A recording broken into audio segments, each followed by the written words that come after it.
Parfois, les idées les plus géniales ne viennent pas de manuels compliqués, mais de simples notes griffonnées dans un carnet.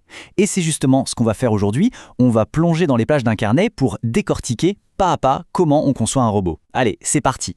Alors voilà, tout part de là. Pas de logiciel de conception 3D, non, juste de l'encre sur du papier. Mais attention, ces notes, elles contiennent absolument tout ce qu'il faut pour piger les bases de la construction d'un petit robot. C'est une vraie feuille de route, de l'idée initiale jusqu'à la logique de fonctionnement. Bon, avant toute chose, pour n'importe quel projet, la première question c'est à quoi ça sert? Quel est le but du jeu? Et heureusement pour nous, ce carnet est très clair sur la mission de notre fameux robot. Et voilà, c'est dit. La mission est simple, mais elle est précise. Ce robot, une sorte d'auto-tamponneuse autonome, doit naviguer tout seul en réagissant quand il touche quelque chose. Il ne voit rien, il touche. C'est ça, son unique façon d'interagir avec son environnement. Et là, on touche au cœur du problème. Cette mission toute simple, en fait, elle se découpe en plusieurs défis techniques. D'abord, il lui faut de l'énergie. Ensuite, un moyen de bouger. Puis, un système pour sentir les obstacles. Et enfin, une sorte de cerveau pour décider quoi faire. Chaque point, c'est un vrai petit casse-tête d'ingénierie à résoudre. Allez, on attaque le premier gros morceau, le plus essentiel, l'énergie. Sans jus, notre robot, c'est juste un bout de plastique. Alors, comment on l'alimente? Le carnet nous guide et c'est plutôt logique, vous allez voir. Tout commence avec cette formule. L'énergie, c'est la tension multipliée par la capacité.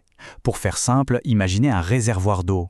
La tension, c'est la pression du jet qui en sort, et la capacité, c'est la taille du réservoir. C'est cette équation qui va déterminer la puissance et l'autonomie de notre robot. Et là où ça devient super intéressant, c'est qu'on peut jouer avec les batteries pour avoir pile ce dont on a besoin. Si on les met en série, on additionne les tensions, on a plus de pression. Si on les met en parallèle, on additionne les capacités, donc on a un plus grand réservoir. C'est un choix de conception hyper important. Et là, on voit parfaitement les deux cas de figure. À gauche, on a le schéma de base du montage en série. Et à droite, un montage un peu plus malin qui combine les deux, série et parallèle. On voit bien comment les différents éléments sont organisés pour atteindre un but précis. Alors si on suit le calcul du carnet, on prend 4 batteries de 800 mAh. On fait 2 paires et chaque paire est en série. Ça fait monter la tension à 7,4 volts. Ensuite, on met ces 2 paires en parallèle et hop, les capacités s'additionnent, on arrive à 1600 mAh. C'est super astucieux pour avoir à la fois la bonne tension et une autonomie correcte. Ok, on a le courant. Maintenant, qu'est-ce qu'on en fait? Une fois que le robot est alimenté, comment on contrôle ses actions? Même la plus simple, comme disons, allumer une petite lumière témoin. Ce schéma, c'est un grand classique de l'électronique. On a une source d'énergie, une LED, mais attention, si on branche les deux directement, la LED grille en 1 seconde. Il faut la protéger. Et pour ça, il nous faut un composant absolument essentiel, une résistance. La question, c'est laquelle? La première info qu'on trouve dans le carnet, et elle est cruciale, c'est que toutes les LED ne sont pas les mêmes. Selon leur couleur, elles n'ont pas besoin de la même tension. Une LED rouge est moins gourmande qu'une LED bleue par exemple. Donc, il faut adapter le circuit à la LED qu'on a choisie.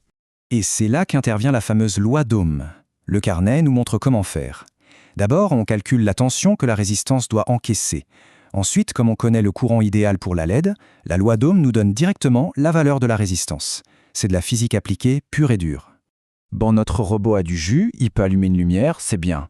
Mais pour sa mission, il a besoin de savoir ce qui se passe autour de lui, non? Comment il fait pour voir les obstacles? C'est le rôle des capteurs. La définition qu'on trouve dans le carnet est super claire.